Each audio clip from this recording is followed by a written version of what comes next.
محمد وعلى آله وصحبه أجمعين. رب اشرح لي صدري ويسر لي أمري واحلل عقدة من لساني يفقه قولي. اللهم علمنا ما ينفعنا وانفعنا بما علمتنا. ربنا زدنا علما وارزقنا فهما. أما بعد. Sidang hadirin hadirat Bapak Ibu sekalian yang dimuliakan Allah Subhanahu wa taala. Mari kita memasang niat i'tikaf di masjid ini. Nawaitu an i'tikafa fi hadzal masjid lillahi ta'ala.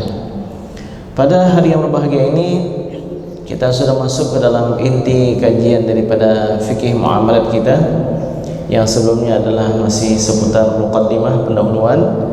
Maka pada hari yang berbahagia ini kita sudah mulai masuk ke dalam inti kajian daripada fikih muamalat kita. Di pertemuan-pertemuan sebelumnya kita telah menyebutkan bahwa pada dasarnya Islam itu datang untuk membolehkan muamalat. Jadi muamalat itu dasarnya terbuka. Mau kita buat akadnya begini, sistemnya begini, itu Islam itu sangat terbuka. Sangat welcome dengan hal-hal yang baru. Hanya saja Islam itu memberikan aturan main. Yang ini enggak boleh. Yang seperti ini enggak boleh. Jadi dasarnya al-aslu fil 'uqud al-ibahah. Dasar pada akad-akad adalah boleh. Itu pada dasarnya. Mau Bitcoin, mau berbagai macam lah transaksi itu dibolehkan. Yang penting jaga ketentuan-ketentuan berikut ini. Jadi kita akan menyebutkan beberapa larangan yang terdapat dalam fikih muamalat atau larangan-larangan yang diatur dalam syariat supaya kita jaga jangan sampai transaksi kita terjerumus dalam perkara-perkara yang dilarang tersebut. Secara umum bisa kita kelompokkan larangan tersebut kepada dua kelompok. Yang pertama, yang dilarang oleh syariat tapi terjadi kesepakatan antara dua orang yang melakukan transaksi. Dan kelompok yang kedua diharamkan oleh syarak dan salah seorang daripada dua orang yang melakukan transaksi ini pun tidak setuju. Jadi yang diharamkan dalam fikih muamalat ada dua.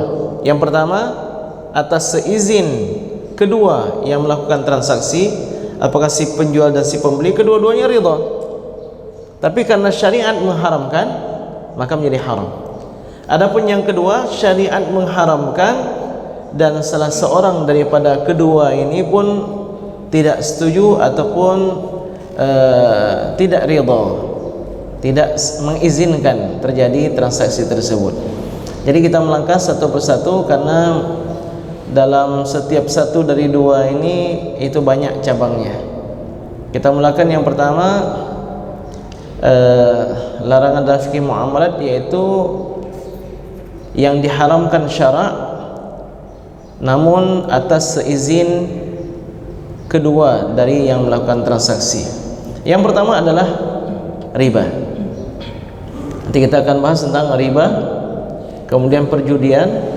Jadi sama-sama setuju, sama-sama setuju, sama-sama ridha, tapi syariat tidak mengizinkan. Nanti ada namanya gharar, nanti ada namanya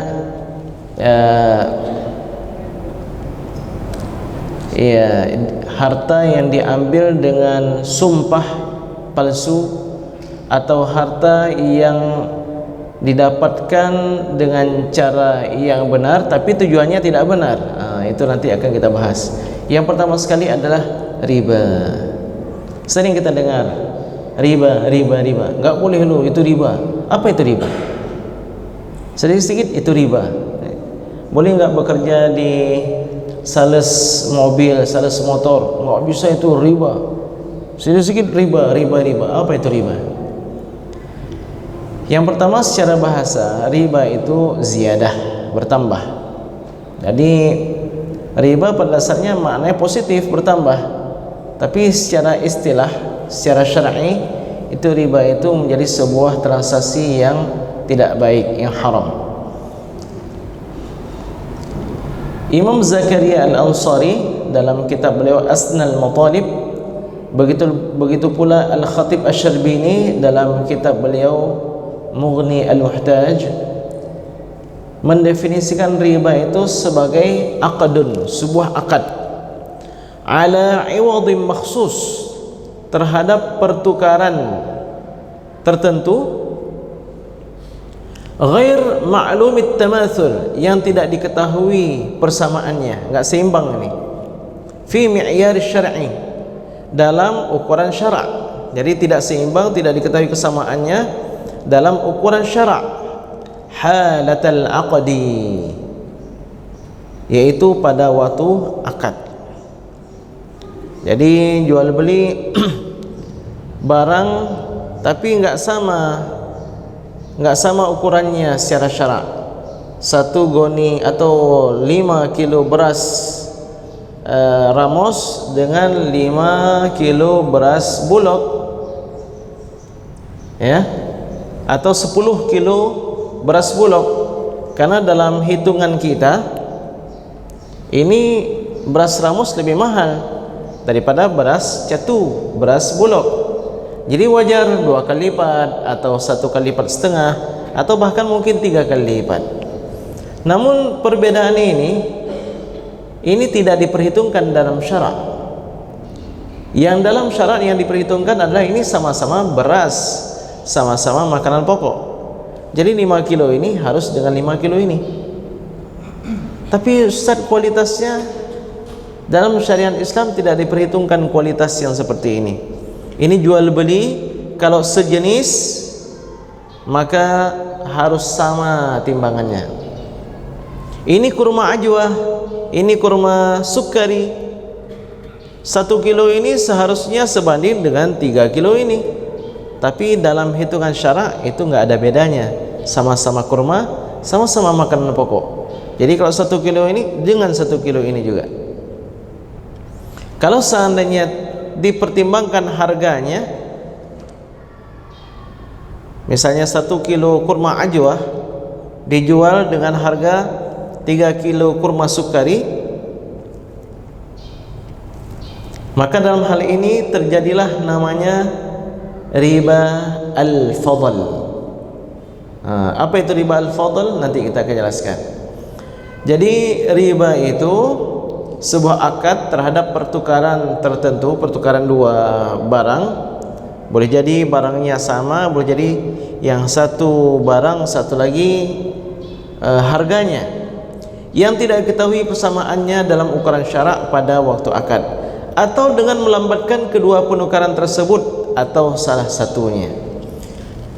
Kita langsung saja supaya mudah faham. Riba terbagi kepada 2. Ini riba dalam jual beli, ya, riba dalam jual beli. Yang pertama riba al-fadl, al-fadl atau riba al-fadli boleh juga, yaitu jual beli dengan tambahan pada salah satu dari kedua barang yang sejenis, ya, jual beli dengan tambahan pada salah satu dari 2 benda yang ditukarkan. Yang 2 benda ini sebenarnya satu jenis, seperti tadi beras, seperti tadi kurma, atau emas dengan emas. Emas kalau sudah berukir pasti lebih mahal harganya. Tapi kalau kita jual beli emas dengan emas, karena dia itu sejenis, nggak boleh terjadi perbedaan timbangan. Ini emasnya batangan berapa gram? 10 gram, ya, 10 gram emas batangan. Ini emas sudah berbentuk, dia sudah berbentuk cincin, ada bunga mawarnya lagi di atasnya. Kalau dilihat harga, seharusnya 10 gram emas batangan ini sebanding hanya dengan 5 atau 7 gram emas yang sudah berukir. Tapi dalam syariat tidak boleh. Kalau dia sejenis dan dia itu harta ribawi, maka harus sama timbangannya. Jadi Bapak dan Ibu sekalian, ada namanya istilahnya itu harta ribawi. Apa itu harta ribawi? Harta ribawi adalah harta yang bisa berlaku riba di dalamnya.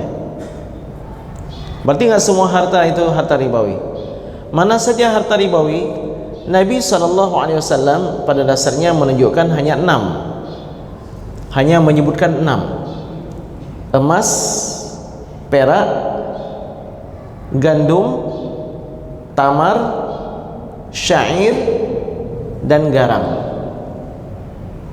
Al-zahabu bil-zahabi, wal-fiddatu bil-fiddati, wal-burru bil-burri, wat-tamaru bil-tamari, wal-sya'iru bil-syairi, wal-milhu bil-milhi. 6 jenis. 6 jenis ini para ulama mencari illat, kenapa sebab ini di syariat, kenapa berlaku harta riba dalam 6 jenis ini. Tujuannya apa? Tujuannya adalah kalau kedapatan illatnya, sebab hukumnya itu bisa diterapkan pada yang lain. Memang ini pekerjaan ulama. Misalnya apa hukum sabu-sabu, ya, apa hukum hisab ganja dan seterusnya. Kalau seandainya kita lihat ayat Al-Quran, hadis nggak ada. Tapi para ulama demikian melakukan, ada namanya qiyas. Apa itu qiyas? Melihat hukum-hukum barang-barang yang disebutkan dalam Al-Quran dan hadis, kemudian dicari kenapa Allah mensyariatkan, mengharamkan hal ini. Tujuannya apa? Kalau kedapatan sebab datangnya hukum ini bisa diterapkan pada yang lain kalau seandainya ada kesamaan. Misalnya dalam Al-Quran Allah Subhanahu wa taala berfirman, innamal khamru wal maisiru wal ansabu wal azlamu rijsum min amali syaitani fajtanibuh. Disebutkan khamar, nanti perjudian dan seterusnya. Khamar itu diharamkan. Lalu para ulama meneliti kenapa khamar itu diharamkan. Kedapatan ternyata karena khamar itu merusak akal, menghilangkan fungsi akal, walaupun hanya untuk beberapa saat. Islam datang dengan 5 tujuan: menjaga agama, menjaga tubuh, menjaga akal, menjaga kehormatan dan nasab, dan juga yang kelima menjaga harta. Kelima ini adalah tujuan dasar datangnya syariat Islam kepada kita, untuk menjaga agama, menjaga tubuh manusia agar tubuhnya tetap sehat, tetap selamat, jangan ada yang membinasakannya, melukainya, apalagi membunuhnya. Kemudian Islam datang dengan syariat untuk menjaga akal, menjaga nasab dan kehormatan, dan juga menjaga harta. Kalau menentang 5 tujuan ini berarti dianggap menentang syariat Islam. Terlihatlah kenapa khamar itu diharamkan, kenapa Allah Subhanahu wa taala menyebutkan rijsun, najis atau bangkai atau buruk. Kemudian Allah firmankan fajtanibuh, jauhkan. Oh, ternyata khamar itu bisa menghilangkan fungsi akal, walaupun hanya untuk beberapa saat. Maka semua benda yang bisa menghilangkan fungsi akal ini semuanya haram. Masuklah di dalamnya ganja, masuk di dalamnya sabu-sabu, kecuali memang yang diperlukan, yaitu dalam kedokteran ada seseorang yang harus dioperasi, mungkin perlu dibius, dihilangkan kesadarannya. Ini karena ada hajat. Karena kalau tidak, oh, dia akan meronta-ronta, akan sakit, dan mungkin akan melawan dan seterusnya. Ya. Jadi yang ada maslahat atau ada hajat yang mendesak seperti ini, itulah yang dibolehkan. Baik, kita kembali lagi kepada kasus masalah harta-harta ribawi. Jadi ketika para ulama melihat 6 barang ini yang disebutkan oleh Nabi tadi, harta ribawi, mereka mendapatkan 6 ini terbagi kepada dua kelompok. Dua kelompok. Kelompok yang pertama emas dan perak. Dicari apa ilat atau sebab hukum yang terdapat pada emas dan perak. Oh, ternyata emas dan perak adalah alat tukar atau harga, patokan harga terhadap suatu barang. Dulunya begitu. Orang mau beli lembu, mau beli kambing, mau beli unta, mau beli baju, berapa dirham atau berapa dinar. Dirham itu ukuran untuk suatu untuk perak ya. Peraknya berapa gram, maka itu dihitung 1 dirham. Kalau dinar itu kadar 4,25 gram emas. Jadi kalau emas beratnya 4 gram, 25 itu dihitung 1 dinar. Dulu begitu. Jadi berarti masuklah ke dalam dinar dan dirham, rupiah, dolar, ringgit, real, dan seterusnya. Sedangkan yang lain, kurma, termasuk juga adalah gandum, termasuk juga adalah syair, termasuk juga adalah garam. Para ulama mengatakan ini yang 4 ini masuk dalam kelompok yang satu lagi, apa itu? Makanan. Maka semua makanan itu masuk dalam kategori harta ribawi.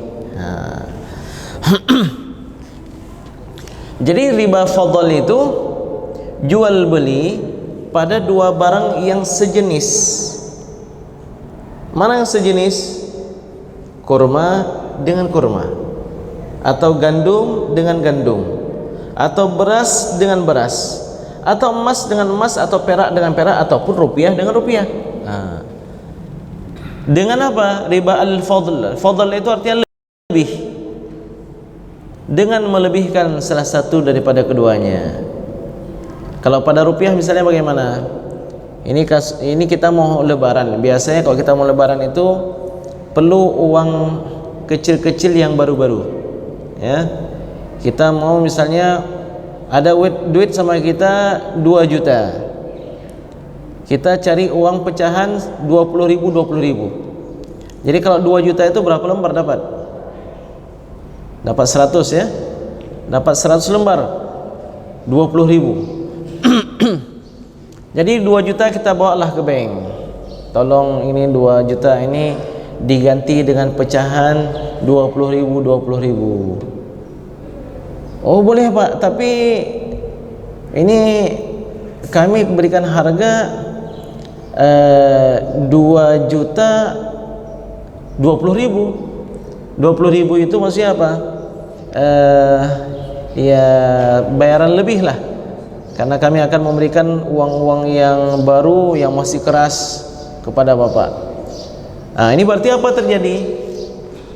Terjadi pertukaran rupiah dengan rupiah, 2.020.000 dengan pecahan 20.000, harganya 2 juta.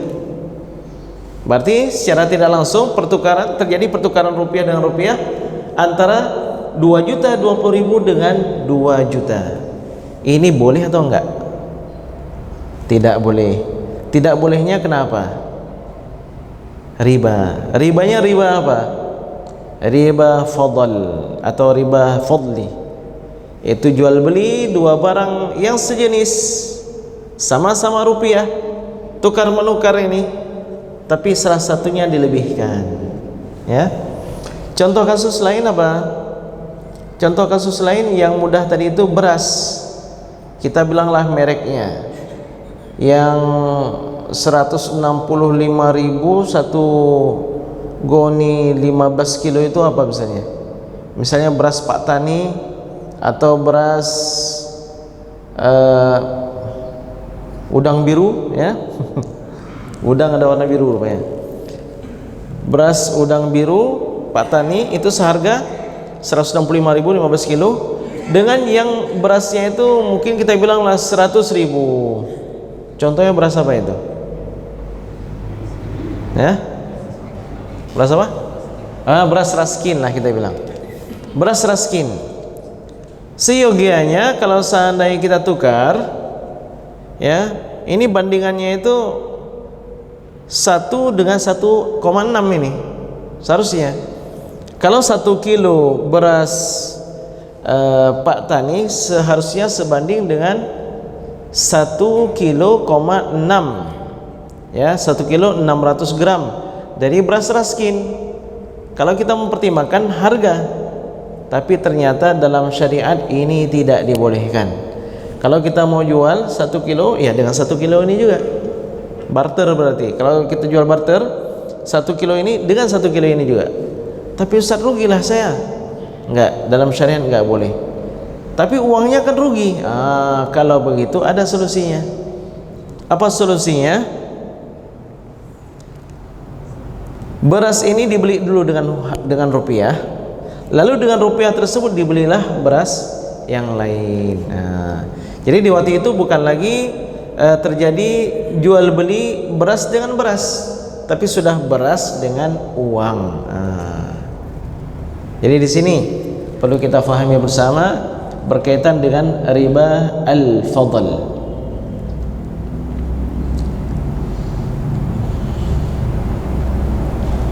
Jadi begitu juga kita punya uang 500.000, uangnya sudah layu, sudah terendam dengan air, ya, 500.000. Ada teman kita, saya mau kasih sedekah lah, tapi nggak enak nih, uangnya udah nggak pas lagi nih, bisa nggak?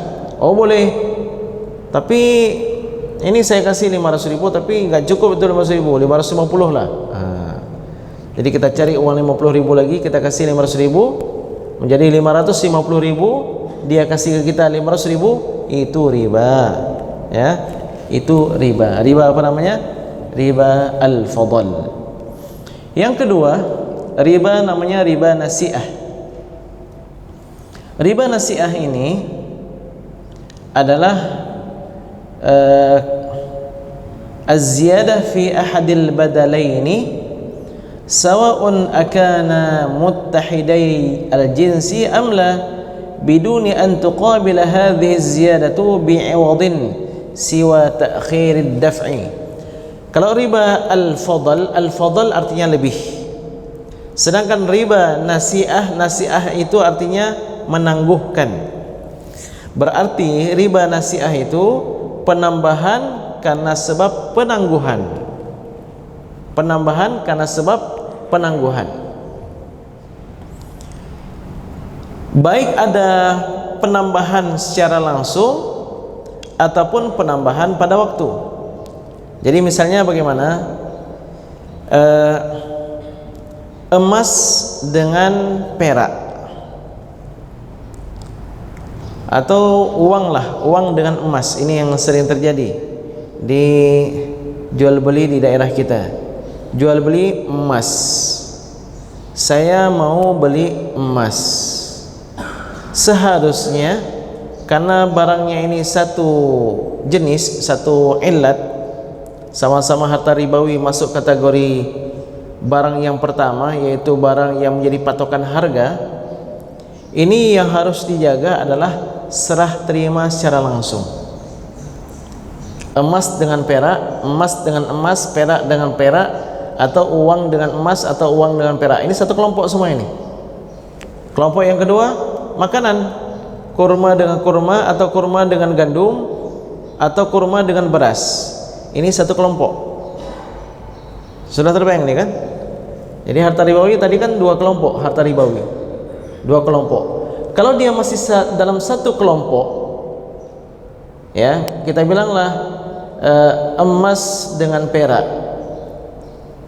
Yang harus dijaga adalah serah terima langsung. Serah terima langsung. Kalau emas dengan emas, yang harus dijaga dua: serah terima langsung dan sama ukuran timbangannya.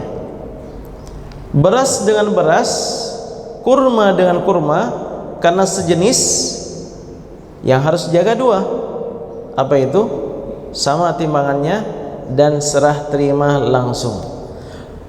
Kalau seandainya beda jenisnya tapi masih dalam satu kelompok, emas dengan perak atau emas dengan rupiah, begitu juga kurma dengan gandum, kurma dengan beras, beda jenis ini tapi masih satu kelompok. Yang harus dijaga adalah serah terima secara langsung. Kalau enggak serah terima secara langsung, masuk ke dalam riba, namanya riba nasi'ah.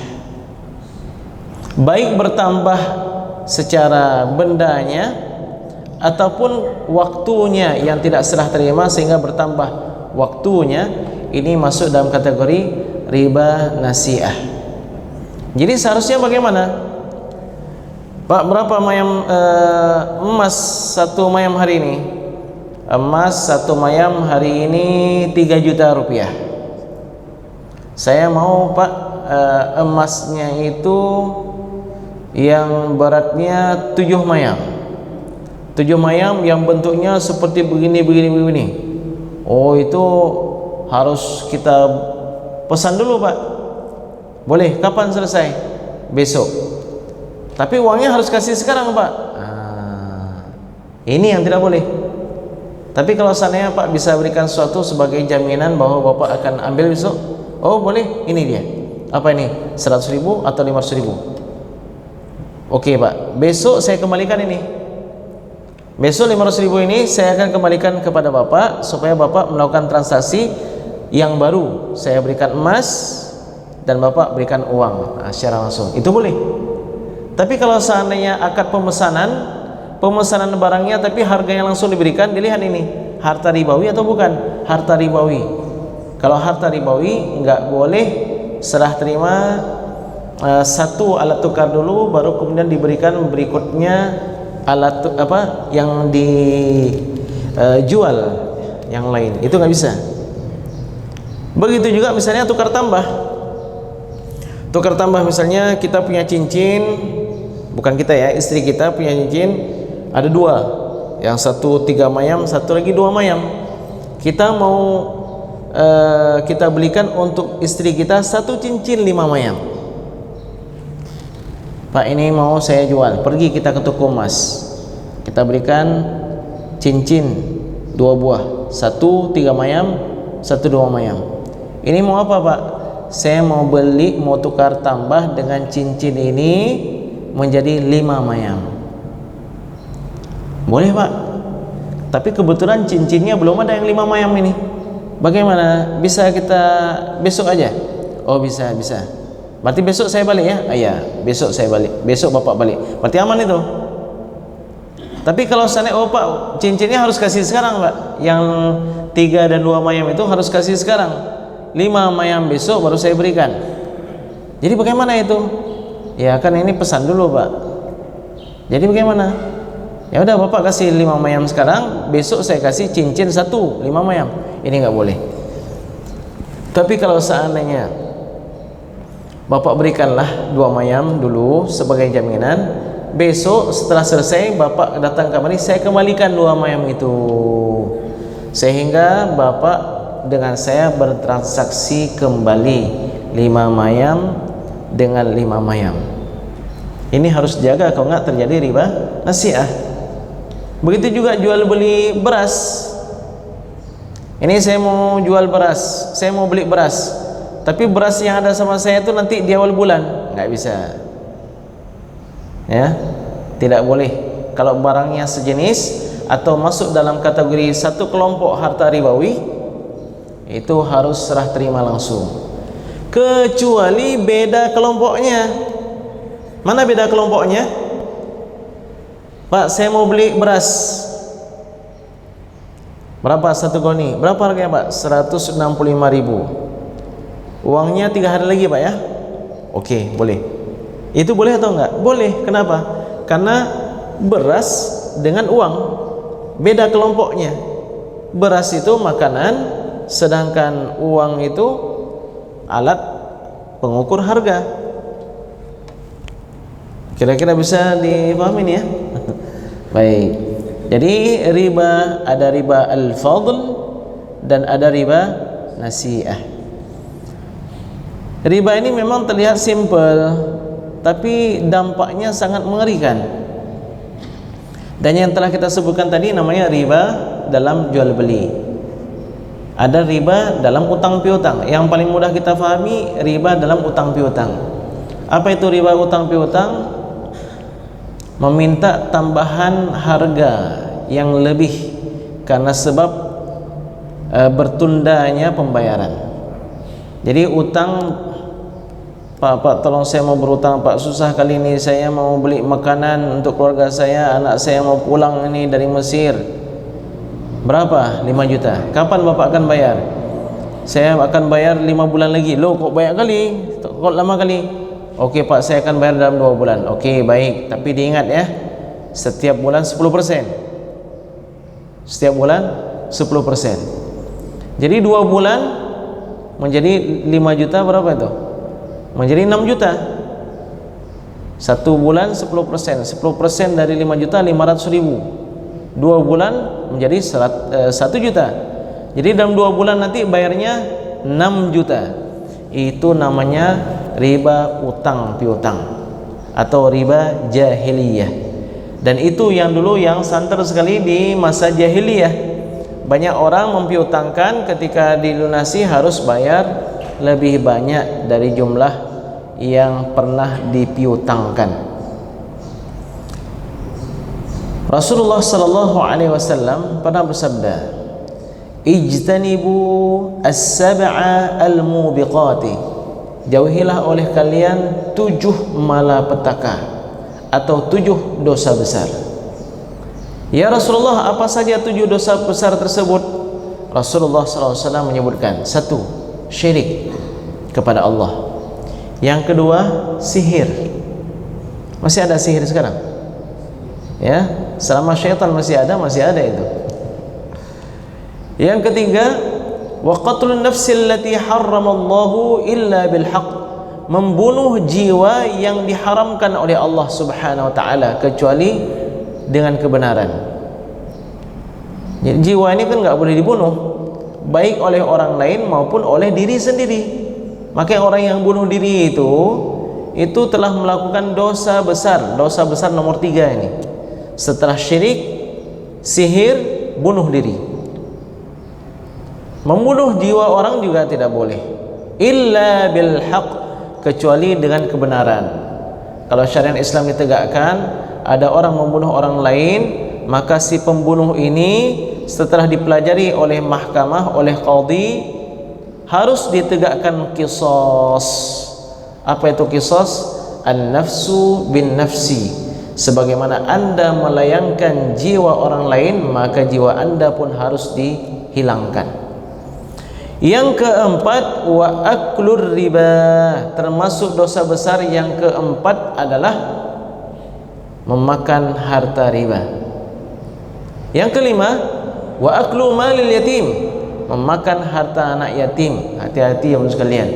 Kalau yang lain mungkin banyak yang memperjuangkan, banyak yang menegakkan keadilan, tapi memakan harta anak yatim sangat sedikit orang-orang yang mau menegakkan keadilan. Karena yang makan siapa? Yang makan pamannya, wawaknya, ya kerabat-kerabat yang dekat, yang mungkin orang lain nggak tahu. Kenapa? Anak ini pun masih kecil, nggak tahu harta dia diambil. Wat tawalli yaumaz zahfi, termasuk dosa besar adalah berpaling dari medan pertempuran. Sudah berada di hadapan dengan musuh-musuh, datang seseorang, begitu melihat musuh melarikan diri. Ini dosa besar. Kenapa? Karena mempengaruhi yang lain. Yang seharusnya fathbutu, tetaplah, majulah kalian, yakinlah pertolongan Allah Subhanahu wa taala, ini berpaling pula dia, sehingga memancing yang lain pun ikut melarikan diri. Dan yang ketujuh termasuk dosa besar adalah wa qadhful muhsanatil mu'minatil ghafilat. Menuduh wanita-wanita baik, wanita-wanita yang beriman yang dalam kondisi kelalaian, kita tuduh mereka melakukan zina. Ini harus hati-hati Bapak dan Ibu sekalian. kadang-kadang memergok orang lain, ya, langsung expose ke berbagai media. Ini di bulan Ramadan ini banyak sekali kita lihat berita-berita miring itu. Ini patut bertakwa kepada Allah Subhanahu wa taala orang yang menyebarkan berita-berita yang tidak baik itu. Karena selayaknya berita yang buruk itu enggak perlu diekspos. Ya. Biarkan yang mungkar itu mungkar. Yang perlu diekspos itu yang ma'ruf. Ini cobalah lihat berapa banyak, berapa persen yang diekspos yang ma'ruf. Masjid Muwahhidin mendatangkan imam siapa-siapa aja, berapa orang jamaahnya, berapa shaf, bagaimana antusias masyarakat, antusias jamaah. Kemudian masjid ini, pengajian-pengajian. Seharusnya diekspos yang itu. Ini enggak yang diekspos. Orang lain sedang tarawih, ini kedapatan seperti ini. Orang na'udzubillah sama na'udzubillah. Ini termasuk kemungkaran juga, tapi sangat sedikit yang berani menegur mereka. Kenapa? Kebebasan pers. Ya. Jadi hadirin hadirat Bapak sekalian, intinya 7 dosa besar ini, 7 malapetaka ini, dari 7 ini ada nomor 4 namanya wa aklur riba, memakan harta riba. Abdullah ibnu Mas'ud radhiyallahu anhu meriwayatkan dari Nabi sallallahu alaihi wasallam. Hadis ini diriwayatkan oleh Imam Ibnu Majah dan disahihkan oleh Imam Al-Hakim, bahwa Nabi pernah bersabda begini, Ar-riba 73 baban. Riba itu ada 73 pintunya. Ada berapa pintunya? 73. Aisaruha, pintu yang paling ringan itu, pintu yang paling ringan, mithlu ayyankihar rajulu ummahu, seperti seseorang mencampuri ibu kandungnya sendiri. Nauzubillah. Wa inna arbar riba irdul rajulil muslim. Dan riba yang paling berat adalah ketika seseorang merendahkan, memurahkan kehormatan seseorang yang muslim. Ya. Jadi ngeri berarti riba itu. Ali bin Abi Thalib meriwayatkan, la dirhamu riba, 1 dirham riba aja, asyaddu indallahi ta'ala, lebih buruk di sisi Allah, min 36 zinyah, lebih buruk di sisi Allah daripada 36 kali zina. Orang yang melakukan zina diekspos. Kita nggak tahu apa betul zina itu dipaksakan untuk mengaku ataupun kebetulan, ya. Yang jelas orang yang memakan harta riba nggak pernah diekspos. Tapi yang kedapatan mesum diekspos. Padahal 1 dirham saja itu kita pernah berhitung, 1 dirham itu nggak lebih dari 44.000 rupiah. Atau mungkin 11.000, antara begitulah, kita bilanglah 44.000. 44.000 harta yang didapatkan dengan riba ternyata lebih buruk di sisi Allah Subhanahu wa taala daripada 36 kali zina. Na'udzubillah thumma na'udzubillah. Baik, hadirin hadirat sekalian, hari ini kita membahas tentang riba.